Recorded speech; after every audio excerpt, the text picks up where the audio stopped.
I'm good, thanks. How are you? I'm good, thank you. Sorry, I hope you don't mind dogs. No, that's okay. Perfect. How's your weekend been? It's been good. It's been good so far, yeah. Oh, that's good. Yeah. Perfect. Yeah, hopefully it hasn't been raining too much. No. Awesome. Well, my name's Louise. I'm going to be your counsellor today. Basically, have you done counselling before or anything? I haven't, no. And you self-referred yourself as well? Yeah, I just thought I needed a bit of help, to be honest, yeah. Oh, perfect. Well, basically, I'll just basically tell you what we do here.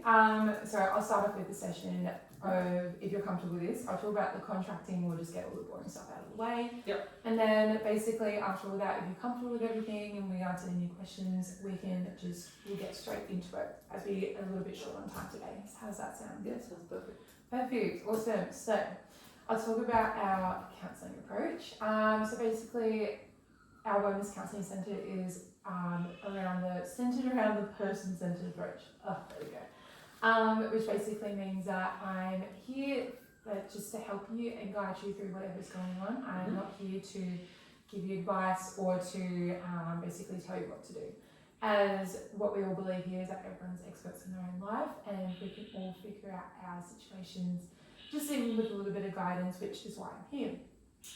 So basically, I'm here just to hope that we'll be able to make some constructive changes and lead into a more satisfying and meaningful life, basically. So with that one out of the way, I'll talk about the important stuff. So confidentiality means basically everything we talk about in here is extremely confidential. Basically though, I am a trainee, so I'll be talking about my stuff with my supervisor, but I would only use your first name and no more identifying details. Unless you're not comfortable with that, I can use a different name. It's up to you. Yeah. However, there are some few circumstances where I need to discuss anything we have talked about, which basically is I believe that you're at risk of harming yourself or someone else.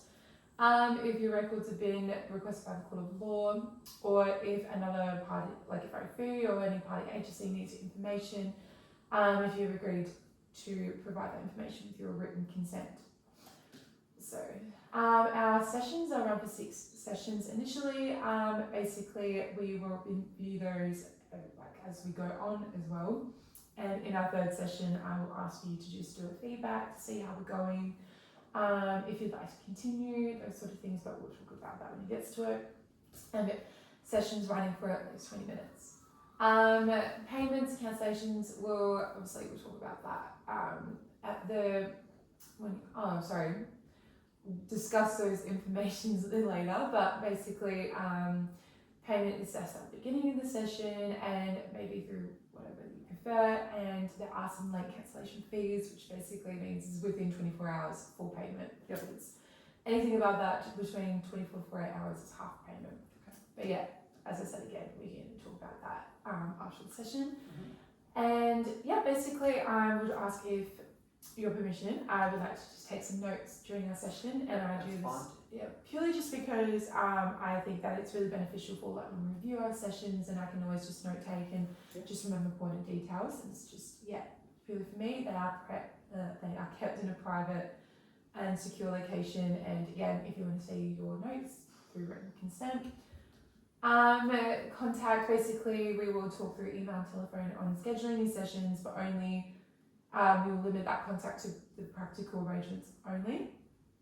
We will not enter any other contacts outside of these sessions, but if there's any emergencies, call 000.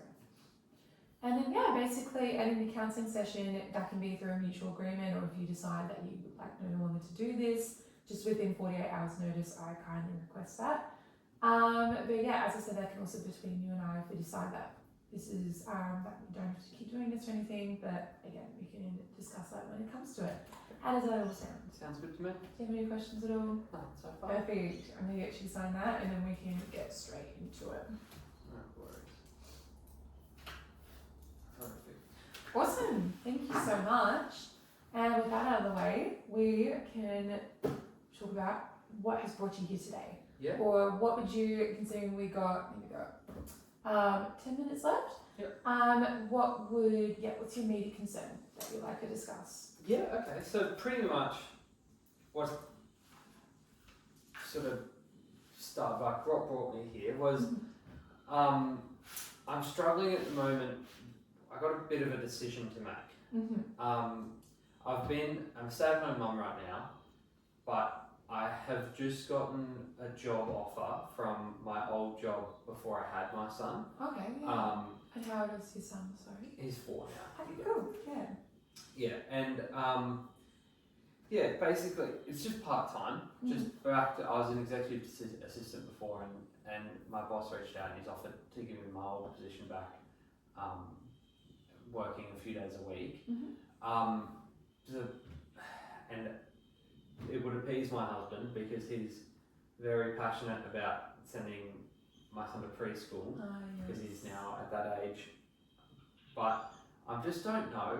Like I don't know if I don't know if he's ready for that, and I don't know if I'm ready as well to like sort of let him go. I don't know. I feel like if I take the job and I send him to preschool, I'm almost like, it makes me like a bad mum. Like I feel like I'm kind of abandoning him a little bit. Okay. Yeah. So basically, from what I got out of that, and correct me if I do get this wrong, but basically the main concern that you want to focus on is deciding between if you want to send your son to kindy and go back to work, or so you were homeschooling, or sorry, you're just taking care of him at home and everything. Yeah, just looking after him. Yeah.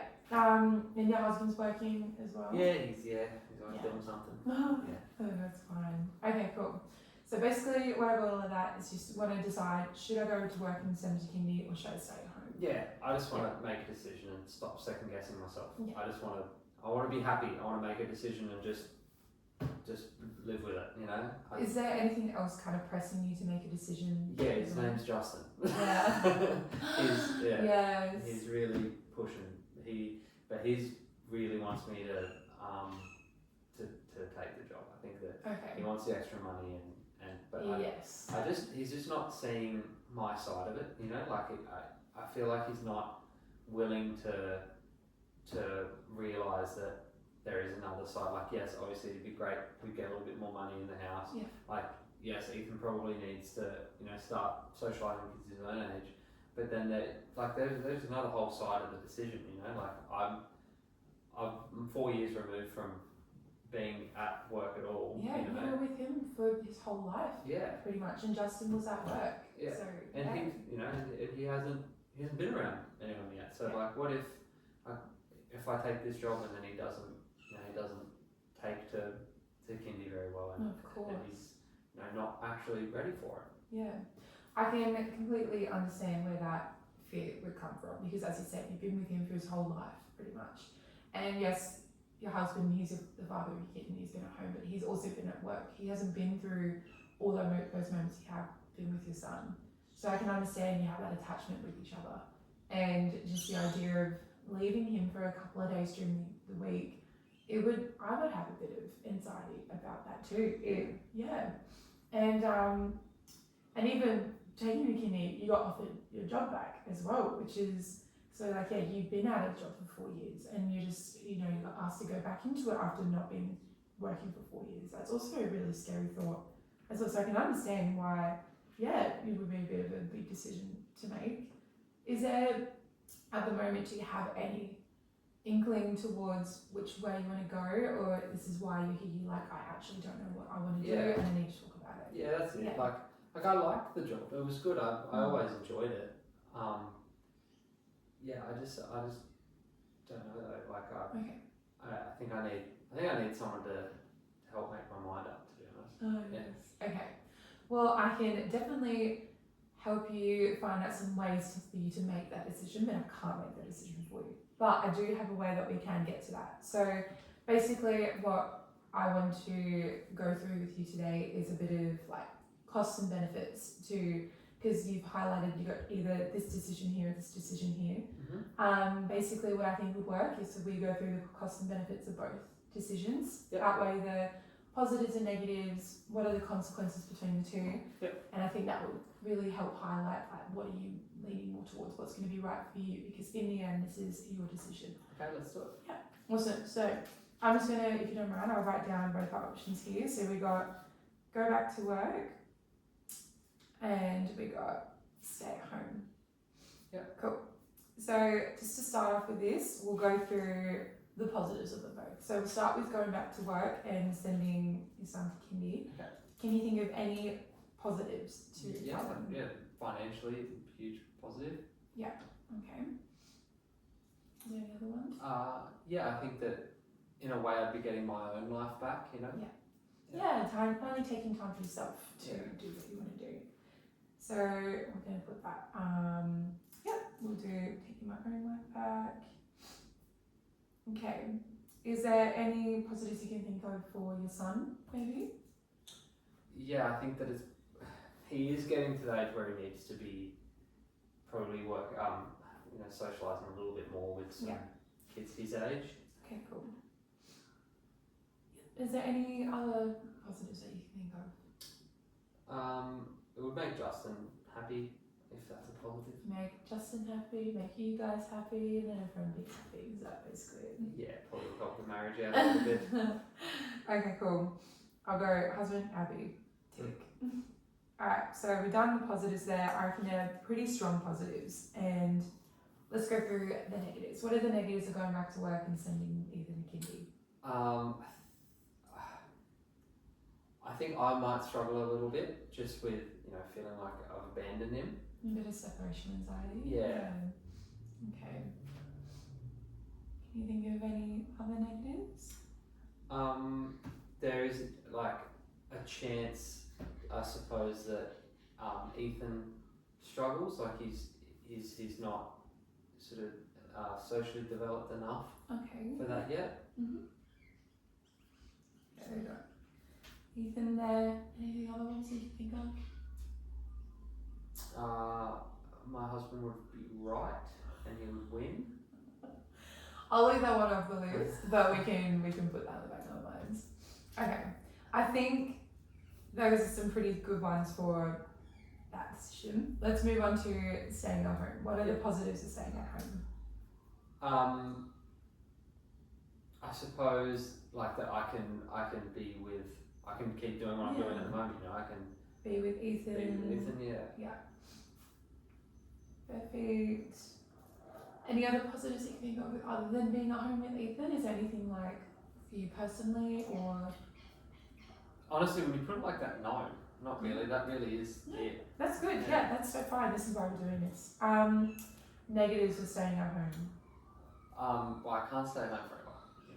Yes. Yeah. No, you need to see the sun, of course. Yeah. Can't stay at home. I'll write that verbatim. Can't stay at home forever. Yeah. Is there any other ones you can think of? Yeah, it's creating a bit of friction in marriage because we're not. Justin is wanting me to go back to work as well. Yeah. Okay. And then as well, like I don't know how long this job offer is good for. Like if I wait another 6 months, I don't know if they're still going to be offering me this position back. So the job security of it's not so clear. Yeah. Is that what you're saying? Yeah. Okay, cool. And do you reckon that's it for the cons or any other ones you think of? They're probably the biggest ones, yeah. Okay. I'll read them out to you, and then as I do, just have a bit of reflection on it, and then just kind of tell me how you feel about it when I read it to you. So basically going back to work, the positives of it is financially you guys will be better. You'll be, in your words, taking back your own life. You can go back to work, go see your friends again. Socialization for Ethan, he can actually start to mingle with other kids and gain some really important communication skills, those sort of things. And your husband will be happy. Negative to that one is a bit of separation anxiety between you and Ethan. Obviously you guys have been together for so long. And potential Ethan is struggling with being around other kids. Staying at home, some positives is staying at home being with Ethan, pretty much. And the negatives of you can't stay home forever, and there is a little bit of friction it's causing in your marriage, and your potential feeling of is like a bit of job security sort of thing. When I'm reading them out to you, how does that make you feel? It makes me realise that there's probably a lot more reasons to go to work than to not. I think that that maybe that's probably what I should do. Okay, so Now that you said that, basically, because we have come to the end of the session, what I think would be the best case for us to do is so right now you said you feel like that potentially going back to work is the best option. Yeah. You don't have to make that decision now. It's only been a quick little session together. But take that home with you. I can also print this out if you want, and just go through those pros and cons, see if you can come up with any more, and even talk about it with your husband. You can just ask him, say, hey, I really need your support right now. Just hear me out. Tell me what you really think. Yeah. I know what he really thinks. It might help or it might not. Yeah. But yeah, as I said, there's no pressure to decide on now. But I think this is a really, really good start. And now that I got this, we can come back next week and we can talk. If you have made a decision, or if you're still on the fence, we can talk about it a little bit more. We can talk about more like the consequences between the two decisions, and discuss it more if you like. But I think basically we talked about how you're feeling a bit like you're on the fence of what you want to do. You don't know if you should just stay at home, or you don't know if you should go to work. We talked about the costs and benefits to both of these decisions, and hopefully can come up with a decision soon. But yeah, basically I think next session we've got a clear plan of talking about this and then going on from there. How does that sound? Yeah, sounds good. Yeah, but is there anything that you want to talk about today, or anything you need to get off your chest? Or anything? No, I think we've pretty well hit on it. I think that's good. Perfect. No worries. Well, thank you so much, Claire. As I said, we'll see each other next week and talk about this. Hopefully you made a decision, or if not, that's totally fine. We'll talk about that then. But yeah, thank you so much for coming. Fantastic. Thank you very much. Thank you.